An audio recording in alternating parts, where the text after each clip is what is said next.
Choose life, choose a career, choose never talk again for all your updates and what are the best loadouts for you guys that are on console player out there today, and ladies as well, don't miss them out. Okay, without further ado, we did drop a video last week on the top 5 loadouts, but after the seasonal change and the updates, we have a new kind of like meta, well, we don't have a new meta, we still have the tag V and the CRONEN sitting nice and comfy in first and second, but past that we do have a shaker stirrer. So without further ado, let's go through it before I go on loadouts. So on our first place we do have the tag V. I pair that with the ISO.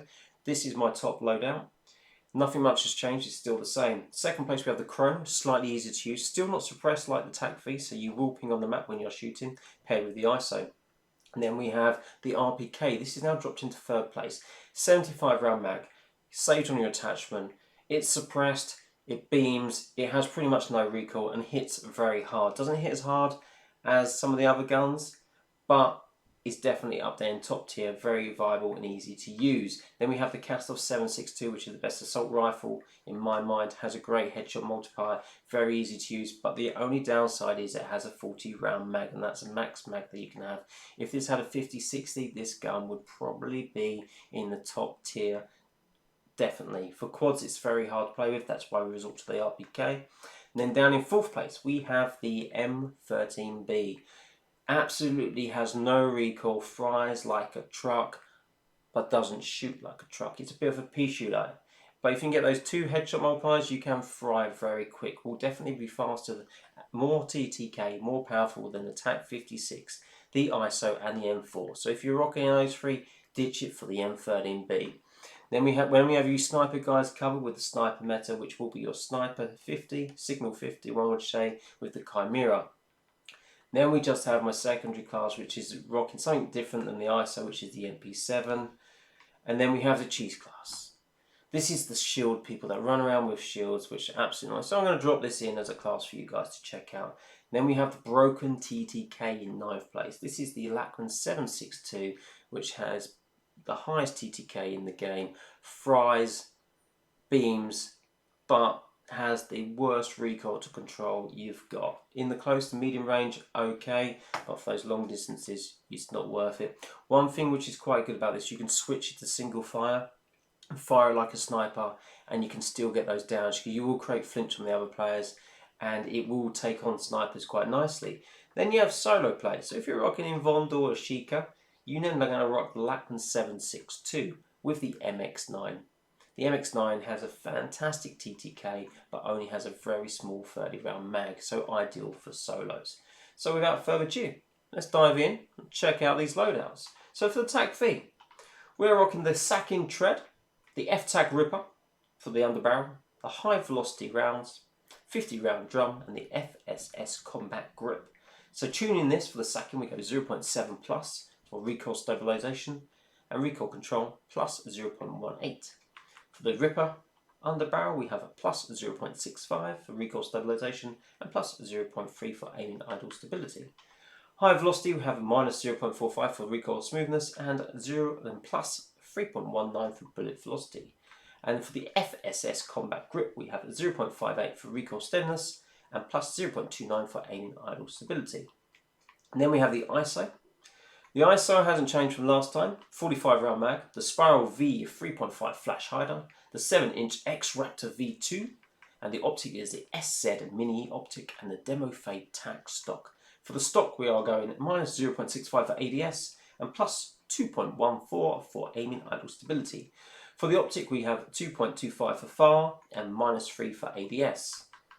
For the 7-inch Raptor barrel, we have 0.5 for recoil steadiness and 0.22 for damage range. And finally but not least, the Spiral V 3.5 flash hideout, we have 1 for recoil smoothness and plus 0.4 for gun kick control. This is what I'm rocking for my secondary across my thing, as well as smokes, throwing knife, and overkill high alert. So overkill, double time, fast hands, and high alert. Run these for all my first 4 loadouts. So next we're dropping into the CRONEN. It's the same ISO for all of the first 5. But for the CRONEN, this time we have a scope, whereas we didn't on the TAC V.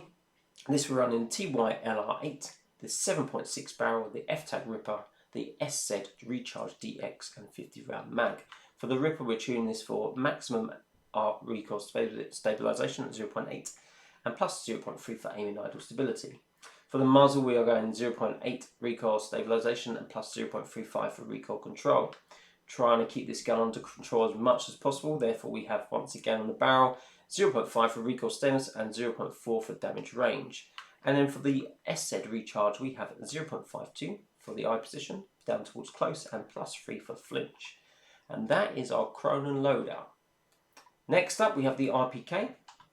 The RPK, we run the ZLR Talon 5 to keep us off the minimap, the FTAC Ripper for that control, the high velocity rounds to allow even more hit scan, the Demo X2 grip for that recoil control and aim stability, and the AimOp V scope.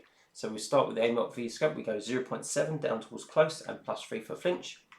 The Demo X2 grip, we have 0.65 for recoil steadiness and 0.2 for aiming idle stability. Then we have the high velocity rounds at 0.56 for damage range and 6.68 for bullet velocity. FTAC Ripper is plus 8, 0.8 you want to say for recoil stabilisation and 0.21 for aiming idle stability. And finally, but not least, the muzzle, we have recoil smoothness all the way up at 1.4 and bullet velocity at 0.55. And this gun I will show you is a screamer. 75 round mag, quads, 1, 2. It has a kick, but it still stays on target. Very nice indeed. Highly recommend you rocking this, guys. Very good. If not, they've got the KASTOV 7.62, more ideal for duos, trios, and solos as well. So we run the ZLR Talon 5 muzzle, the CAS 10 584mm barrel, the FTAC Ripper, the 40 round mag, which is a bit of a kiddo, needs to be bigger to make this gun a bit more OP, and the AimOp V4. Starting with the scope, we're at 0.75 for close and plus 3 for flinch. And then barrel wise, we're going 0.4 for recoil steadiness and 0.21 for damage range. For the muzzle, we are going 1.26 for recoil smoothness and 0.48 for bullet velocity. And the Ripper underbarrel, we are 0.7 recoil stabilisation and plus 0.21 for aiming idle stability. And in the firing range, this gun looks like this. Slightly slow for ADS, but you can see this gun sticks. Doesn't hit as hard on those long ranges, but up close, this gun's not moving. And as you can see, it literally sticks. I'm literally not using my thumb at all on this, and it is literally very nice. On those long distances, it is kicking out, but still controllable, but not too bad. So then we have the M13B. This gun literally does beam. It sticks on, very nice and easy to use. But the only thing is, it's going to take a couple of hard shots and will be a longer, slower TTK than all the other guns we've looked at so far. So on this, the muzzle, we're running Harbinger D20, the 14-inch Bruin Echelon barrel, the FTAC Ripper underbarrel, the 60 round mag, and the AimOp scope. So for the muzzle, we are running 1.4 for recoil smoothness and plus 1 for bullet velocity. Then on the FTAC Ripper, we are going all the way on recoil stabilisation, all the way on aiming idle stability. And the 14-inch barrel, we are all the way for recoil steadiness and all the way for damage range. And then for the scope, we are plus 3 for flinch resistance and 0.75 towards close. And in the firing range, you'll see what I mean. Aiming on target, this gun is not even moving up. It is literally staying on target pretty much. Except for those long range, it does have a little bit of movement, but nothing that you guys out there can easily control. And if you're mounting, this gun is going to be frying like nobody's business. Okay, that didn't make it look good, but trust me. Let's try that again. Let's show you again. With a little bit of wobble, it stays on target. And there you go. See, lovely, lovely, lovely. And next up, boom. We're now on our 6th loadout, which is the Signal Meta with the CHIMERA, which I think might be swapped over with the new Avalanche gun, but I'm still yet to fully rank it up and check it out. But for the Signal 50, we're on the Bruin Counter Ops 29-inch TV Kylo barrel, the 0.50 cal high velocity ammo with the FSS Echo stock and the Schlager Night View. So for the muzzle, we are going all the way for recoil smoothness and all the way for bullet velocity. For the barrel itself, we are all the way for recoil steadiness and damage range. For the high velocity rounds, we are all the way for damage range and all the way for bullet velocity. For the stock, we are all the way down for ADS and all the way for aiming idle stability. And for the scope, we are keeping it close to far and -3 for ADS. And in the firing range, it will show you what it's like. Bang, 1 in, 2 in, 3 in. Lovely, super easy to use. Also, this scope allows you to see people in smoke, so super lovely, very good. And as you can see, it's a one-shot kill on the head. The Chimera meta, for myself, this is a great gun to use. An assault rifle. It's got the speed of an SMG, but it hits like an assault rifle. So we run the 8-point flash hider, the 10-inch SA Phoenix barrel, the SM mini optic, the D37 grip, and the 45-round mag. Starting off with the muzzle, we are all the way out for recoil smoothness and gun kick control. For the 10-inch barrel, we are 0.35 recoil steadiness and -0.14 for ADS. For the rear grip, we are 0.35 for recoil steadiness and 0.36 for aim and idle stability. And for the optic, we are -1.35 ADS and -1.38 for far. And in the firing range, this is what this gun looks like. So when I'm on the close range here, very nice for those engagements up to 15 meters. We're not even going to go far. We're not going to go to the end. But as you can see here, if I move around, it's not as quick. Whoa, it's not as quick moving, but it sticks on the players and it does hit very nicely. 43.8 accuracy, so very good indeed. On this, we notice we run smokes and proximity mines, and slightly on this, I run an overkill ghost per package, which is overkill, double time, first hands, and ghost. And then we have my Vel bird's eye. So if we're running around and we are pinging the UAVs a lot, I will want bird's eye on this, which I haven't got this on my thing. I've swapped it out. So that's a bit of a pain in the backside. And so in theory on this one, we should be having this. I apologise. This is my bird's eye package. Bird's eye view, bird's eye package. So this we're running the MP7, so slight bit of different change. So if I wanted to pick up a different gun than my ISO, I'll be running my MP7. For this we run the Broom Pendulum, the 1mm quickfire laser, the Demo RXT stock, the Schlager solder grip, and the 4.6mm hollow point. Starting off with the ammo, we go all the way down for recoil smoothness and -3.19 for recoil steadiness. In the Broom Pendulum, we have all the way for recoil stabilization and recoil control. For the 1mm quickfire laser, we are all the way down to sprint to fire and all the way for min idle stability. The stock wise, we are -1.42 for ADS and +1.08 for aim in idle stability. And the rear grip, we are all the way down for ADS and all the way down for sprint to fire speed. And if we look at this in the, let's see, it's not much quicker than the Chimera, but it has a nice fast rate. And it's a 56.25% accuracy. It's very nice indeed for those quick close range engagements. And the scope, and also on this, is very nice. It looks good. The iron sights are lovely and clean. You have that little nice little thing, so you can pretty much aim exactly where you want. Very nice indeed. Pairing this with the FTAC Siege, which is a lovely gun for those close quarter engagements. I run the Super TAC 6 barrel, the S40H grip, 50 round mag, the SER 160 rear grip, and the FTAC Siege stock. For the stock, we are going all the way to ADS and all the way to aim in walking speed. For the rear grip, we are all the way to aim in idle stability and all the way for recoil steadiness. Then for the underbarrel, we are all the way down for hit walking speed and ADS. And then finally on the barrel itself, we are keeping that as it is. And in the firing range, this is what this gun looks like. So the sights on this aren't as great. You've got those big yellow things sticking on either side. But in terms of like firing that like up to 15 meters, 52.27 is pretty good with actually pretty much no recoil. So that's 100% there, so that's pretty lucky. And 79, so very, very good for those close to medium range engagements and literally fast fire rate. Very nice indeed. On this I run Ghost, Tracker, Resupply and Bird's Eye. So if I'm jumping back in, want to have a bit of fun, one of our teammates always spamming the UAVs, at least we can get a quicker ping on where our enemies are. Then we have the cheese loadout. So we get a lot of those people that love to go in the water, especially on Vondel and in the Ashika that hide and they swim up on you, and all they do is just use the pistols in the water. And we know that this pistol fries, which is the same load as before, which I'm not going to touch on. And riot shields, people run around, you can't fire through them, pain in the arse. And these guys, if you're rocking this one, which is your bomb, I'll show you the perks. You've got Bomb Squad. Reduce damage from non-kill explosions. Reset fuse times when picking up live grenades. You got battle hardened. Reduce the effect of any flash, stun, EMP, gas grenades and shock sticks. Immune to snapshot grenades. Resupply and go. So you stay off the map. So you're going to camp with this. Resupply allows you to have your throwing knives and smoke grenades for transitional movements. And all you do is if someone's close, you've got your shield up, you're crouching, and then you throw your throwing knife when they're getting too close. They don't realise you're going to do it. Boom, easy, simple kill. Go in the water. You've got your nice little FTAC siege out here, and you're just throwing people and going to really piss them off. Works really well in quads, especially if you've got basically a team member that's not as good as everyone else. Give them the cheese mode.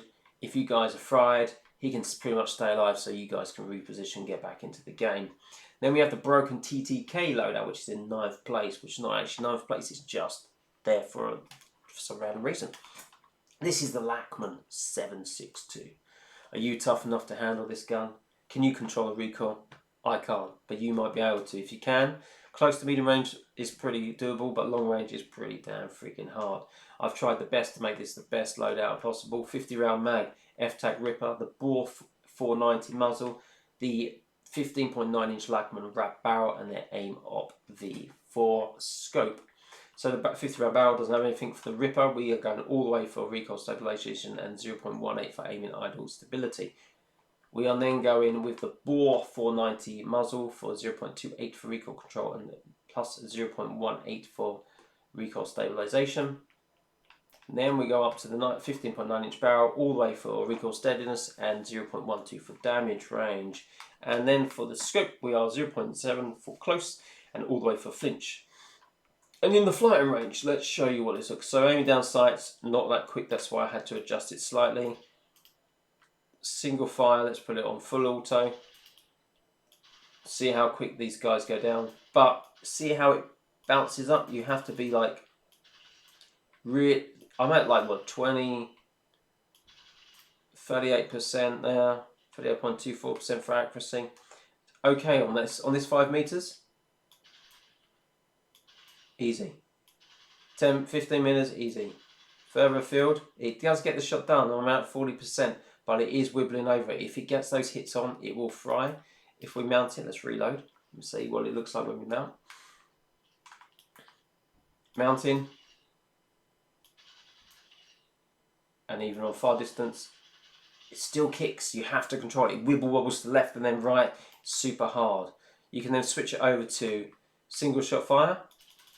And if you can spam the trigger, it fries. 50% if you're spamming it. So very good. And then we are pairing this with the, let's get back out, with the MP7. Just like using this. Hold on. Yep. That's just something from preference. You can rock anything else. You could rock the ISO. You've got the MP7. You could rock anything you want. But for this one in particular, I'm just going to rock the MP7 because I like the fact that it's got a 40 round mag. Super easy to use, close range, easy peasy. Running this with smoke, throw knife and overkill, high alert. And then finally we have solo play. So we're rocking the same LACHMANN 762 and this time we're rocking the MX9 Meta. So LACHMANN 762, we know this gun has got the highest TTK and the MX9 is the highest TTK and it's perfect for solos because it super fires loads of bullets but it's only got 30 round mag and super good and easy to use and lovely iron sights. Run this to smoke grenades and drill charge. We don't want to be throwing knives because we don't need to first quickly because we only go to one-on-one engagements and we will be noticing solo play a lot of people will be camping. So drill charge is super easy to use. Run this with overkill high alert package which might overkill, double timed, fast hands and high alert. But without further ado, the MX loadout. It's 32 round mag. I said 30, it's 32 round. What's 2 extra, but it's not going to make much difference. But pretty much around 30 round mag. 9mm sub HP ammo. The 16.5 inch Bruin S901 barrel. The FTAC C11 riser comb, and then the Bruin Q900 grip. For the rear grip, we are going all the way ADS and all the way sprint to fire. And then for the riser, we're going all the way to aim, walking speed and ADS. And then for the ammo, we are going all the way 7.55 for bullet velocity and all the way for damage range of 0.7. And finally, on the barrel itself, we are minus 0.31 for aim, walking speed and minus 0.4 for ADS. So looking in the driving range, why did I say driving range? In the firing range, you can see that this has got nice mobility. Not the fastest, not as fast as LACHMANN Sub or the ISO. But it lovely sticks on target And I've got 50% actually for a lovely SMG for up to 15 meters. So lovely, lovely, lovely. And that, my friends, are my loadouts. So go out there and enjoy it. I shall see you guys in Warzone. Laters, over and out.